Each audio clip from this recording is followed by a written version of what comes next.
ইসলামপুরের ছঘরিয়ায় নিপীড়িত কিশোরের ফেরতের দাবিতে পথ অবরোধ করে গ্রামবাসীরা। ঘটনাস্থলে পুলিশ পৌঁছানোর পর অবরোধ তুলে নেওয়া হয়।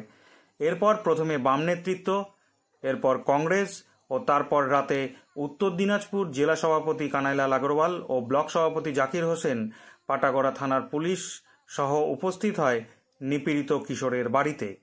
নিপীড়িত কিশোরের বাবা ও মায়ের সাথে দেখা করেন এবং এই পরিবারের পাশে থাকার আশ্বাস দেন।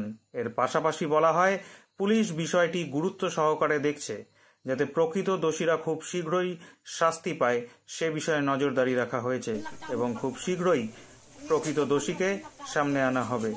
ব্লক সভাপতি জাকির হোসেন বলেন, বিষয়টি খুবই ন্যক্কারজনক এবং দোষীর যাতে চূড়ান্ত শাস্তি হয়। বক্তব্য হলো যে শুক্রবার দিন ফোনে কথা হয়েছে, বড়টার সাথে কথা হয়েছে।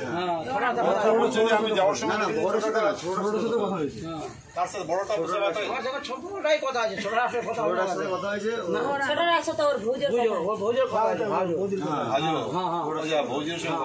আমার যাওয়ার ছোটরা কথা নিয়ে বড় আমার যাওয়া আমার যাওয়া বাদ ঠিক মতো। আজকে 8 দিন ধরে নিখোঁজ সেই একজন বালক রয়েছে, যিনি কলকাতাতে কাজ করত। সেখানে অস্বাভাবিকভাবে তিনি গুম হয়ে যায়, এখনও পর্যন্ত তাকে পাওয়া যায়নি। আজ সকালে পথ অবরোধ হয়েছে এবং বর্তমানে সেই পরিবারের সাথে আপনারা সাক্ষাৎ করলেন, কি বলবেন?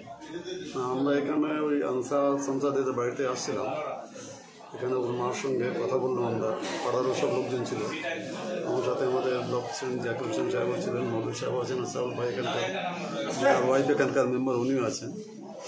আমরা বিস্তারিতভাবে এখানে কলকাতা থেকেও রবীন্দ্রনাথ যে থানাটা আছে, এই থানা পিও যেখানে, ওনার এখানে থানা থেকেও পুলিশ আসছেন এখানে আমাদের যিনি লোকাল এখানে প্রকৃতি আছেন উনিও সঙ্গে আছেন। সবাই মিলে আমরা সবার কথাগুলি শুনলাম। 2 জনকে ওখানে কলকাতায় অ্যারেস্ট হয়েছে, তো ওই 2 জনকেও রিমান্ডে নেওয়া হয়েছে। একটা ছেলের সংসার, যেটা তাকে ইলেকট্রিক শকগুলো দেওয়া হয়েছিল একটা মোবাইল চুরির ঘটনা নিয়ে। এখন পর্যন্ত কোনো কলকাতা পুলিশে কোনো হদিশ করতে পারেনি কোথায় আছে কী আছে। এখন দেখা যাক কখন। আমরা তো এটাই আশা করবে যে কলকাতা পুলিশ তাড়াতাড়ি রিকভার করবে ছেলেটাকে, কোথায় আছে তার বের অবস্থা, এবং যারা যারা জড়িয়ে আছে এর মধ্যে। এখানে 2 ভাই ছিল, এখানে ওরাই নিয়ে গেছিল এদেরকে কাজ করার জন্য, শামস আর ফিরোজ। আরেক ভাই এখানেই ছিল আরও। তো ওই সানসারই নাকি মোবাইল চুরি হয়েছে। বিস্তারিতভাবে পুলিশ ইনভেস্টিগেশন করে ছেলেটা গেল কোথায়, সংসার ছেলেটা আছে কোথায়, সবচেয়ে আগে এটাই প্রশ্ন। ওর মার প্রশ্ন একটাই যে আমার ছেলেটাকে আগে উদ্ধার করে নিয়ে দেওয়া হোক। আমি এখানে যে কলকাতা পুলিশ যারা আছে ওনাদের বলেছি যে আগে আপনারা এই সংসারকে রিকভারি করেন, এবং যারাই এই ঘটনার মধ্যে জড়িয়ে আছে সবাইকে কঠোর শাস্তি যেন তারা পায় সেই হিসাবে আপনারা অ্যারেস্ট করুন। যারা যারা আছে, যারাই জড়িয়ে আছে সবাইকে অ্যারেস্ট করুন। অ্যারেস্ট করে ওর যেন ওদেরকে কঠোরতম শাস্তি দেয় সেই ব্যবস্থাটা আপনারা করুন। চিন্তায় আছি, উদ্বেগজনক একটা পরিস্থিতির মধ্যে দিয়ে আমরা সবাই এই সময়টা কাটতেছে। গত শনিবার থেকে এই ঘটনা সোশ্যাল মিডিয়ার মাধ্যমে সবারই জানাজানি হয়েছে। আমরাও সবাই জানতে পেরেছি সোশ্যাল মিডিয়ার মাধ্যমে।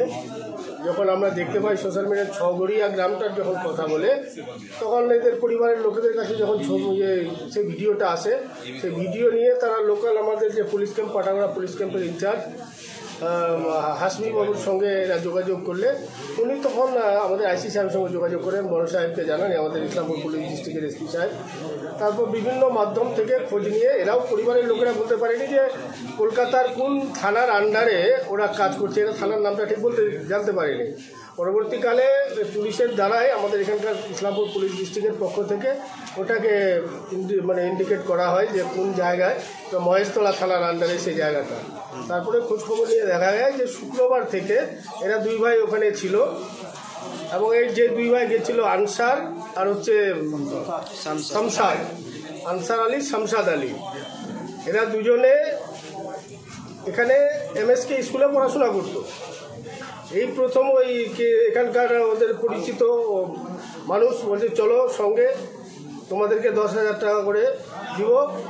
তো মাকে বলেছে যে মা, যেহেতু 1 মাস স্কুল ছুটি আছে, আমরা গিয়ে ঘুরে আসি। কিছু পয়সা হলে সদ্য বোনের বিয়ে দিয়েছে, কিছু দেনা আছে, বলছে তাহলে আমাদের কিছু দেনা শোধ হবে। সেই লোভেই এরা 1 মাসের জন্য গেছে, কিন্তু যাওয়ার পরে যে দুর্ঘটনা, সে মর্মান্তিক ঘটনা যেটা এই অবধি আমরা জানতে পারছি। এখনও যেহেতু কোনো হদিশ পাওয়া যাচ্ছে না, ছোট যেটা ছেলে শামসাদ আলী, যারা ওখানে যাদের আন্ডারে ছিল, যারা এই ঘটনাটা ঘটিয়েছে, মারপিট করেছে, হাত বেঁধে রেখেছিল, ঝুলিয়ে দিয়েছিল, তাদের পুলিশ সব রকমের তল্লাশি পুলিশ চালাচ্ছে। কলকাতা পুলিশ থেকে শুরু করে ইসলামপুর পুলিশ ডিস্ট্রিক্টের পুলিশ সব দিক থেকে নজরে রেখেছে। আমাদের আশা দ্রুত এর একটা নিষ্পত্তি হবে, হদিশটা আমরা নিশ্চয়ই পাবো যে আসলে কি ঘটেছে সেই ছেলেটার সঙ্গে বাস্তবে। আমরা তো চাই যে তিনি যেন পৃথিবীতে থাকেন এবং তার সুস্থভাবে যেন তার মা বাবা তাকে ফিরে পায়, সেই আশায় আমরা রাখবো। উপরওয়ালার কাছে এটাই প্রার্থনা করব যাতে কোনো রকমের অপ্রীতিকর কিছু আমরা শুনতে না পাই।